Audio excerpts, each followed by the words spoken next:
Durante anos, a minha nora nunca me olhou nos olhos por tempo demais.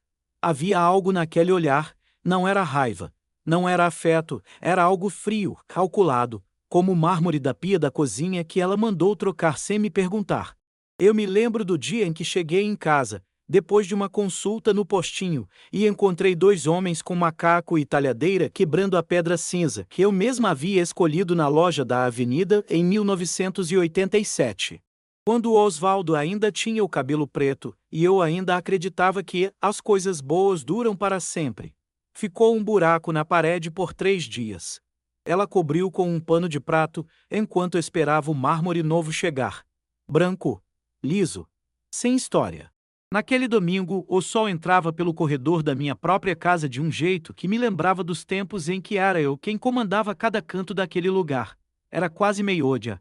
Eu havia acordado cedo, como sempre, e preparado um bolo de fubá que esfriava sobre a grade na bancada da cozinha, a bancada nova, branca, fria. O cheiro de milho e canela ainda pairava pelo corredor, quando eu ouvi passos no andar de baixo e depois a voz dela ao telefone. Rápida, baixa, cortando o ar como se cortasse algo que não devia ser cortado. Parei no meio do corredor. Encostei a mão na parede. Ouvi. Não entendi as palavras. Mas entendi o tom. Era o tom de quem está fechando um negócio. Eu caminhava devagar em direção à sala quando ela apareceu na soleira da porta da cozinha, o celular ainda na mão. E me olhou de um jeito que eu nunca tinha visto nela antes, ou talvez sempre tivesse visto e nunca tivesse querido nomear. Era urgência. Era cálculo. Era o olhar de alguém que foi surpreendido no meio de algo e precisa decidir em fração de segundo o que fazer. Zero, fique quieta. Ela disse. Não saia daqui. A voz era baixa, mas cortante, como fio de navalha envolto em algodão. Antes que eu pudesse abrir a boca, antes que eu pudesse perguntar o que estava acontecendo na minha própria casa, a chave virou na fechadura do meu quarto. Do meu quarto. Do quarto onde eu havia dormido por 42 anos ao lado do Osvaldo, onde havia nascido o Ricardo. Onde eu havia velado meu marido numa manhã de terça-feira comum, com o rádio ligado na sala e o café ainda quente no fogão. Fiquei parada no centro daquele quarto que, de repente, não parecia mais meu. Mas antes de prosseguirmos, eu preciso te pedir uma coisa.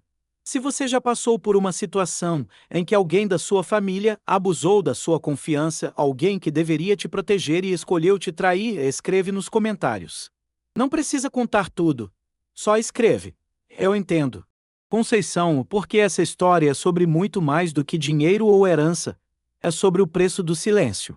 E se você ainda não é inscrita no canal, faz isso agora, porque cada história aqui foi vivida de verdade, e essa vai te mostrar que a verdade sempre encontra um caminho, mesmo quando te fecham no quarto e pensam que ganharam.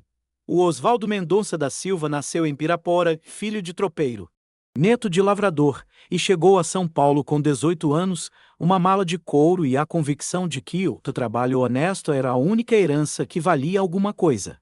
Conheci ele numa festa junina, no salão do Clube Atlético do bairro, numa noite de junho de 1971, quando eu tinha 22 anos e ele 24. E dançava quadrilha com um jeito desengonçado que me fez rir tanto que derramei caldo de cana na blusa nova. Ele pediu desculpa como se fosse culpa dele. Eu disse que não era. Ele disse que queria me ver de novo para ter certeza de que eu não estava com raiva. Eu disse que não estava. Ele disse que, mesmo assim, queria me ver de novo. Casamos 18 meses depois, numa sexta-feira de novembro, com 230 convidados, bolo de 4 andares e minha mãe chorando desde a véspera por razões que nunca ficaram completamente claras. O Osvaldo trabalhou a vida inteira numa transportadora no ABC. Subiu de motorista a supervisor de frota e, quando se aposentou, aos 63 anos, a empresa deu uma festa para ele com bolo e tudo o que, segundo ele mesmo dizia com orgulho mal disfarçado, não acontecia para todo mundo. O Ricardo nasceu em 1974, gordinho e barulhento, e cresceu sendo tudo para nós dois. Filho único, não por falta de tentativa, mas porque Deus entendeu que um era o suficiente para nos manter ocupados. O Ricardo tinha o jeito do pai, calado, mas presente, daquele jeito que faz falta quando some. Estudou administração, trabalhou em banco durante anos, e foi numa confraternização de fim de ano do banco que conheceu a Fernanda Crespo, 28 anos, loira de salão. Voz de quem sempre soube o que quer e não tem paciência para quem não sabe. Eu tentei gostar dela. Juro que tentei. Nos primeiros anos, era só um incômodo difuso, daqueles que você não consegue colocar em palavras porque cada coisa separada parece pequena demais para justificar a sensação. Ela reorganizava a cozinha quando eu não estava olhando. Chegava antes das visitas para tirar as minhas toalhas bordadas, que a minha mãe havia me dado antes de morrer. Toalhas com ponto cruz que levaram meses para ficarem prontas, e colocava as dela no lugar. Lisas, sem história. Compradas em alguma loja de utilidades domésticas qualquer. Quando eu perguntava onde estavam as minhas, ela dizia que tinha guardado para não sujar. Como se ponto cruz fosse sujeira. Ela nunca gritou comigo. Nunca disse uma grosseria direta. Era tudo muito civilizado, muito educado, muito dentro dos limites do que se pode chamar de desrespeito sem provas. O Ricardo dizia que eu exagerava.